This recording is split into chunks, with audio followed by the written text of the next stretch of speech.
Good day students. Today's topic is art in the stone age. पाषाण युग में, पत्थर के युग में आर्ट कला. Humans in the stone age lived mostly in natural caves and rock shelters. Humans मनुष्य मानव in the stone age पाषाण युग में, यानी जब पत्थरों का काल था, पत्थरों का युग था, तो उसमें जो ह्यूमंस थे, जो मानव थे, वो लिव्ड रहते थे मोस्टली अधिकांश इन नेचुरल केव्स, जो प्राकृतिक गुफाएं होती थी, प्रकृति से बनी हुई प्राकृतिक जो गुफा होती थी उसमें, एंड रॉक शेल्टर्स, और रॉक शेल्टर में रहते थे, रॉक आश्रय में रहते थे. चट्टान, ऐसे चट्टान जैसा होता था, उस चट्टान में जो रहने की जगह होती थी वहां रहते थे. तो स्टोन एज में जो ह्यूमन था वो अधिकांश रूप से जो नेचुरल केव्स होते थे, रॉक शेल्टर्स होते थे, वहां रहते थे. They often decorated these shelters with paintings and engravings. They often, वे अक्सर डेकोरेट मतलब सजाना, सजाते थे दीज शेल्टर्स, इन आश्रयों को. आश्रय मतलब जिस जगह पर वो रहते थे उनको. अपन भी अभी होम पे रहते थे, उसको डेकोरेट करते ही सजा के रखते हैं. तो वो भी जो अपने होम होते थे, मतलब उनके जो गुफा में रहते थे या शेल्टर में रहते थे, तो वो भी उनको क्या करते थे, डेकोरेट करते थे. तो वो किस चीज से डेकोरेट करते थे, तो they often decorated these shelters. वे अक्सर इन शेल्टर्स को, इन जगहों को, इन आश्रय को सजाते थे विथ पेंटिंग्स, चित्रकारी से, एंड इनग्रेविंग्स, और खुदाई से, नक्काशी से. यानी वो पत्थरों की गुफाएं होती थी, पत्थरों के जो रॉक शेल्टर होते थे उस पर वो खुदाई करके, नक्काशी करके, जैसे अपन कोई अभी किसी जगह पर घूमने जाते हैं तो अपन देखते हैं कि जो पत्थर के खंबे वगैरह या फिर कुछ मंदिर वगैरह बने हुए होते हैं, तो उसमें खुदाई की हुई होती है, उस पर कुछ लिखा हुआ होता है, या पत्थरों पर ही कुछ खुदाई करके पेंटिंग बनाई हुई होती है, चित्र बनाए हुए होते हैं. तो वो क्या करते थे, जिस गुफाओं में या जिस शेल्टर में वो रहते थे उसमें भी वो क्या करते थे, पेंटिंग करते थे, चित्रकारी करते थे और नक्काशी करते थे. खोद कर मतलब वहां पर वो चित्र बना देते थे. These depict everyday activities of prehistoric life such as hunting scenes, tribal rituals and ceremonies, religious belief and practices etc. This depict मतलब होता है डिस्क्राइब करना, मतलब वर्णन करना. तो these डिपिक्ट, यह वर्णन करते थे एवरीडे, प्रत्येक दिन का, एक्टिविटीज, गतिविधियां, यानी उन लोग ऑफ प्री हिस्टोरिक लाइफ, यानी प्रागैतिहासिक या अर्लीस्ट ह्यूमन के द्वारा जो रोज के काम किए जाते, रोज के काम जो किए जाते थे, रोज की जो एक्टिविटीज की जाती थी उसके बारे में बताते हैं. यानी जो वो काम करते थे, रोज के जो वो एक्टिविटीज करते थे, उसको वो क्या करते थे, उस केव में या फिर उस शेल्टर में उसको पेंट कर देते थे या फिर इनग्रेव कर देते थे, उसकी नक्काशी करते थे. अब कौन सी सीन, कौन सी एक्टिविटीज की, जैसे कि हंटिंग सीन, जैसे वो शिकार करते थे किसी एनिमल का, तो वो शिकार करते हुए सीन को वो उस केव पर या शेल्टर पर वो इनग्रेव कर देते थे या फिर उसको पेंट कर देते थे. ट्राइबल रिचुअल्स मतलब होता है सेलिब्रेशंस, यानी उनके द्वारा जो भी जनजातियों के द्वारा जो भी सेलिब्रेट किया जाता था उसको, सेरेमनीज, समारोह को, रिलीजियस बिलीफ, उनके धार्मिक विश्वासों को, एंड प्रैक्टिसेस, और उनके रीति रिवाजों को, इन सबको वो क्या करते थे, उन शेल्टर पर या फिर उस केव पर पेंट या फिर इनग्रेव कर देते थे. Most of these cave paintings are about 20,000 years old and they give us many clues about the life of stone age man. Most of these cave paintings are about 20,000 years old. इनमें से जो अधिकांश cave painting है, गुफा चित्र है, वो लगभग 20,000 साल पुराने हैं. जो आर्कोलॉजिस्ट को केव पेंटिंग वगैरह मिली है, तो उन पेंटिंग्स में अधिकांश जो पेंटिंग है वो 20,000 सालों पुरानी है. And they give us many clues. Clues मतलब होता है ट्रेस, सुराग. CLUES क्लूजेस मतलब सुराग, एंड दे गिव अस और वो हमें देती है मेनी क्लूजेस कई सुराग कई प्रमाण about the life of stone age man, पाषाण काल के जो व्यक्ति है उनके जीवन के बारे में हमें कई सुराग देती है। क्या? केव पेंटिंग, यानी केव में जो गुफाओं में जो पेंटिंग बनी हुई है वो पेंटिंग हमें पाषाण युग के जो मनुष्य थे मानव थे उनके जीवन के बारे में हमें कई इंफॉर्मेशन देती है। India has more than 150 stone age rock painting sites. India has more than मतलब ज्यादा, किससे ज्यादा? भारत में 150 150 से भी ज्यादा स्टोन एज पाषाण काल में रॉक पेंटिंग स्थल है। पाषाण काल के रॉक पेंटिंग स्थल है भारत में 150 से ज्यादा पाषाण काल के रॉक पेंटिंग स्थल है। The rock shelter at Bhimbetka is perhaps the most fascinating and famous among these.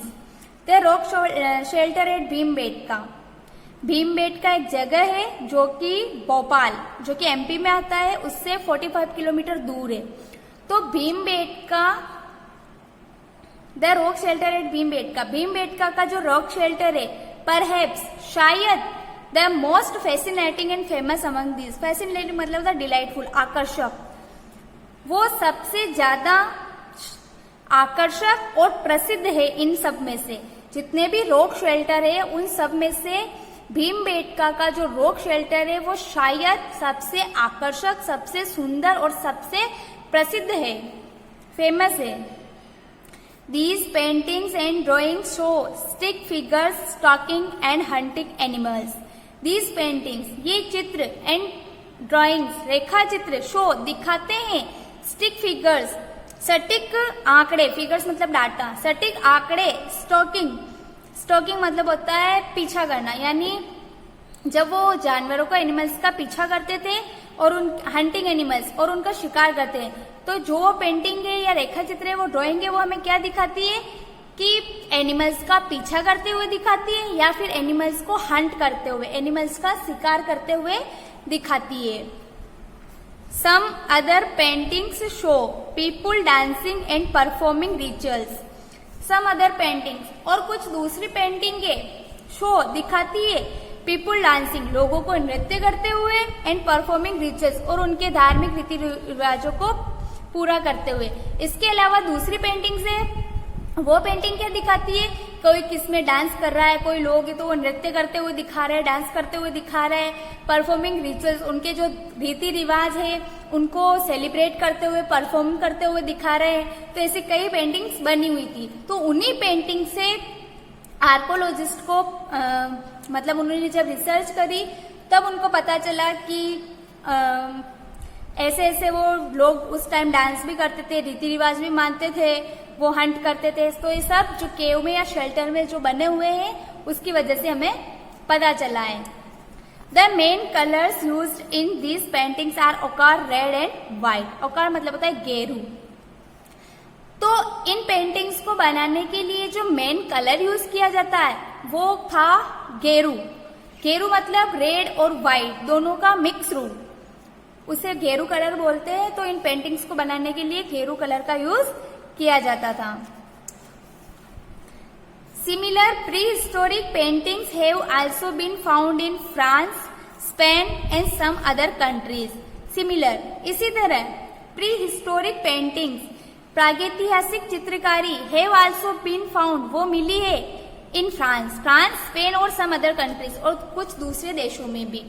France, Spain और कुछ दूसरी कंट्रीज में भी इसी तरह की प्रागैतिहासिक चित्रकारी हमें मिली है।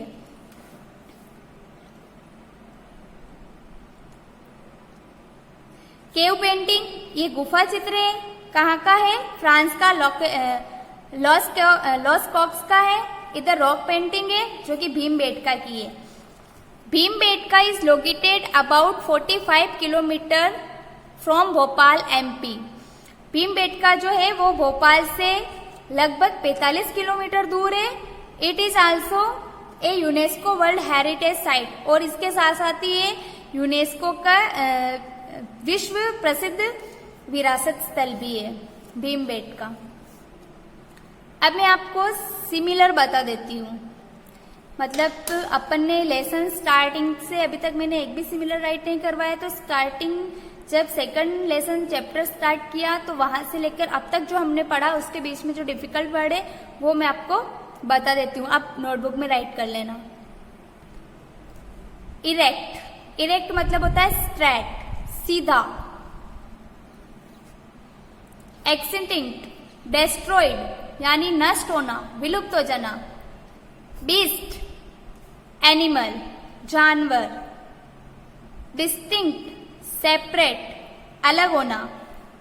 फेमिलियर, नोन यानी जाना पहचाना या परिचित। पाइल यानी कि हीप, ढेर, किसी भी चीज का जो ढेर होता है उसे पाइल, तो उसका सिमिलर हो गया हीप यानी ढेर। एविडेंस यानी प्रूफ, सबूत। क्रूड, क्रूड का है इम्परफेक्ट यानी कच्चा, जो सही नहीं है, परफेक्ट नहीं है पूरी तरह से। डिपिक्ट, डिस्क्राइब यानी वर्णन करना।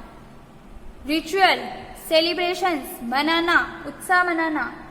क्लूजेस, ट्रेस यानी सुराग, सबूत। फैसिनेटिंग, डिलाइटफुल, मन को आकर्षित करने वाला, मनोहर। फिगर्स यानी डाटा, आंकड़े। ये डिफिकल्ट वर्ड्स है, इनको आप राइट कर लेना। Thank you. ये जो केव पेंटिंग है फ्रांस की, इस पेंटिंग को मतलब ये एक केव पेंटिंग है, तो इसकी जो खोज है वो लगभग 100 ईयर्स पहले की गई, 100 साल पहले की गई। वो भी किसने, मतलब स्कूल के स्टूडेंट्स ने करी। फ्रांस की जो ये केव पेंटिंग है इसकी रिसर्च स्कूल के स्टूडेंट्स ने करी। 4 स्टूडेंट्स थे, 4 स्कूल के छात्र थे, उन्होंने इसकी खोज लगभग 100 साल पहले करी थी। तो ऐसे जो मतलब पिक्चर थे वो लगभग 20,000 साल पहले से लेकर 10,000 साल पहले के बीच के बनाए गए हैं। और इनमें ऐसे मतलब एनिमल्स के पेंट है, एनिमल्स की पेंटिंग्स है, जानवरों के चित्र है।